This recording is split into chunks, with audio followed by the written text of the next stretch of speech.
వైసీపీకి మార్చారు ఎందుకంటే ఓటీనాథ్ ఓకే అత్యంత ముఖ్యులు కాబట్టి పార్టీ అంటే పార్టీతో ఉండాలి, కుటుంబాల్లో కలవకూడదు కదా. ఇప్పుడు నా కుటుంబాల్లో నా కొడుకుని మరి ఆ రకంగా ఇప్పుడు ఎప్పటి నుంచి ఉందో మనకి క్యాన్సర్ అంటే ఒక్క రోజులో రాదు కదా. ఒక ఇది రిమూవ్ చేసేసాడు అట, అది కూడా నాకు తెలవదు, తల్లికి తెలవద్దా? వాడు చెప్పొద్దంటే ఊరుకుంటారా? వాడు ఎందుకు చెప్పొద్దు అంటాడు తల్లికి, ఏ తల్లికి? అందరూ మేము ఎప్పుడు పాటాడుకుని అనుకునే చేసుకున్నారా? ఏం జరిగింది ఈ విషయం చెప్పండి. విడాకులు లేదు, కోర్టులో కూడా ఇంకా ఆ విడాకులు డిస్మిస్ అయిపోయింది. వాళ్ళకి తెలవకిచ్చారో తెలిసి ఇచ్చారో ఎవరి దాడి చెప్పుకుంటారు.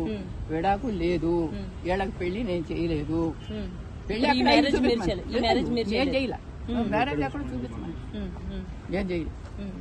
అలాగే తండ్రికి కొడుకు కూడా ఎలాంటి సంబంధం లేదు, ఇప్పుడు వచ్చి మాట్లాడుతున్నారు వీళ్ళు అని చెప్పి ఎప్పుడైనా మాట్లాడతాడు కొడుకు అన్నాడు, అయినా మాట్లాడుకుంటున్నారు. కొడుకు అన్నాడు ఎప్పుడైనా వచ్చి మాట్లాడతాడు, అవకాశం ఉంది కాబట్టి. డైవర్స్ అయితే మాట్లాడే అవకాశం లేదు అసలు. అయినా కొడుకు చేయవలసిన బాధ్యత తండ్రికి లేదా? ఎంతో కొంత 10 రూపాయలు ఉంటే 1 రూపాయి నాడికి ఇవ్వాలి కదా. చిన్నప్పటి నుంచి ఆ అమ్మాయి పెంచుకుంది, వాళ్ళిద్దరు ఏమొచ్చిందో వాళ్ళిద్దరి మధ్య మనకి తెలియదు, అట్లా ఉండిపోయారు. ఆ అమ్మాయి పెంచుకుంది, చివరికి ఎంతో కొంత ఆస్తి ఉంది కదా, ఆ వాడి వాటాన వాడికి ఇవ్వాలి కదా. వాడిని సాంతం తీసేసి అంతా నేనే అంటే ఎట్లా అవుతుంది?